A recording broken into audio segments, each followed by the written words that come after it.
This video is part 2 of the week 3 lectures for the course Career and Employment Resources. If you've not already done so, please do watch part 1 of this video series and then you can carry on to watch this part 2 video. Last week we saw this image of Who Am I, part of the career life planning model, displayed in a slightly different way and showing you all the different aspects that you might want to explore with a client to ensure that you get a complete picture and you help them to get a complete picture of themselves. We can use the acronym PULL to help explore this fully and ensure that we have not missed anything that's important. So you were introduced to the acronym PULL in the theories course back in the fall. The PULL acronym stands for Paid, Unpaid, Learning, and Leisure. And again, we can use this acronym to identify all aspects of a client's career. It is really important to help clients identify all of their skills, expertise, knowledge, qualities, etc., regardless of where and how they gained them. So the PULL acronym can really be very helpful for ensuring that you get a complete picture for the client. Just to remind you of what each of these refers to, paid work is of course all the work for which one might have received compensation, regardless of the role, the nature of the work, or the location. There's a tendency, for example, when people are trying to transition from one career to another, to overlook or diminish or discount what they may have learned or what they may know from a previous career because they feel like I'm going into a whole new field, I'm starting over. So very important that we get a clear picture of a client's, all of their paid work as far back as you can go in order to really identify, what are the skills and the expertise and the exposure that they've had that could in fact identify relevant transferable skills that they could apply to a new field if they're transitioning into a new career. Unpaid, of course, is any volunteer work, projects, or activities, including things done at home, for which one is not compensated, regardless of the role, the nature of the work, or location. Some volunteer jobs are very demanding and really are on the same plane as a paid full-time position. So volunteer projects and volunteer work can really also identify a client's skills and expertise, can uncover the things that they're passionate about and they're interested in. So very important to explore all of that. Even if you, for example, have someone who's perhaps been at home for 10 years raising 3 children, there are a huge number of skills and skill sets involved in doing that type of work.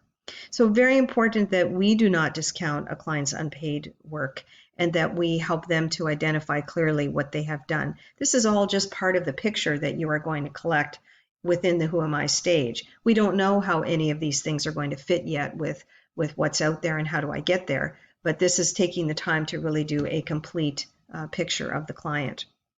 We also want to look at learning activities, any and all educational activities, formal, informal. So formal is obvious, anything that they've done as far as academics in high school or post-secondary or beyond, anything informal in the way of workshops and things that they may have done, micro-credentials, that type of thing.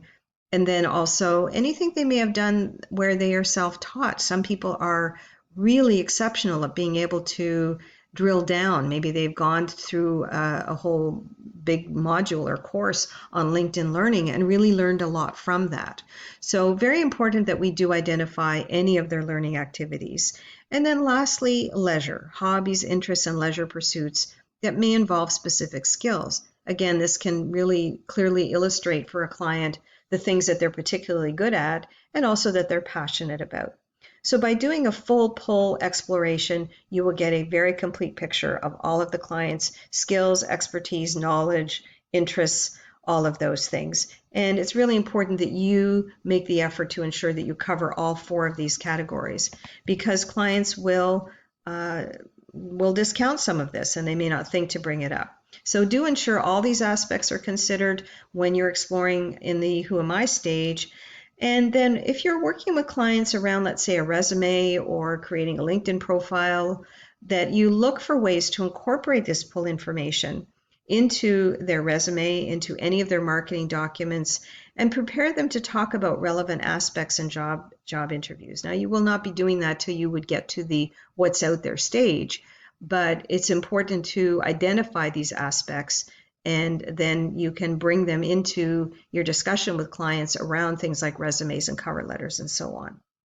When you have fully explored the client's pull and you have a really clear picture of the client's who am I information, then you and the client are then ready to move on to stage 2. And just a reminder that some of this may sound like it's a very, detailed, involved, in-depth process. You can really, within a first meeting with the client, if you're doing a full needs assessment, let's say using the common assessment approach, that you would in fact be exploring all of these aspects. And so I also don't want you to feel like you've again got to slow the client down and say, okay, wait a minute, we got to take our time and really go through all this. You do want to take your time, but you want to try and work this through at a pace that helps the client feel like they're working at the pace they want to work at. And if they want to work more quickly, that you're adapting to that and you're not trying to hold them back or slow them down in any way. So it's a bit of a balancing act for you as the practitioner to ensure that you are getting all of this information, but also helping the client to feel like they are moving through the process at a reasonable rate. So I'm going to stop here. Again, this is just a little short mini lecture, and then I'm going to go on to part 3 of this weekly lecture series, which will then look in more depth at the what's out there stage. So please pause here, and when you're ready, go on to part 3 of this video lecture series.